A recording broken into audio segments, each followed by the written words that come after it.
susi para sa magandang kinabukasan ang sektor ng edukasyon. Kaya naman, isa ito sa mga tinututukan pa ni Pangasinan Governor Ramon Monmongico III para matugunan pa ang mga pangangailangan ng mga estudyante at guro sa probinsya. Nakipagpulong ang gobernador kay DepEd Regional Director Dr. Estela Carino. Dito, binigyang pansin nila ang programang makakatulong pa sa sektor ng edukasyon sa probinsya. Bukod sa edukasyon, hindi rin mawawala ang usapin sa kalusugan.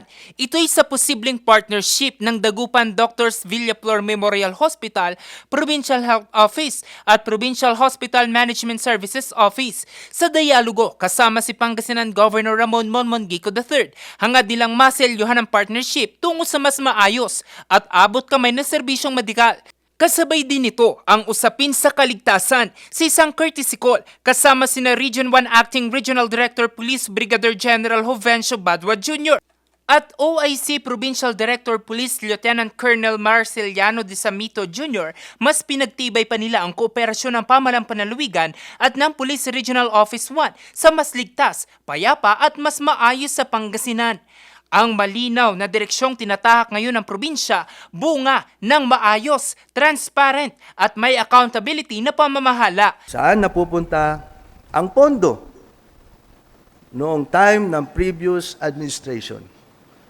Ibato nyo man sa akin na naging istrikto ako, ibato nyo man sa akin na may mga taong nanamantala, hindi po si Monmongico yan, at lahat po ng nanamantala dyan ay tinanggal ko na po.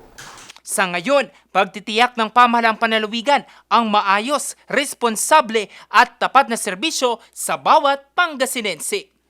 Jose Robert Inventor, RNG News.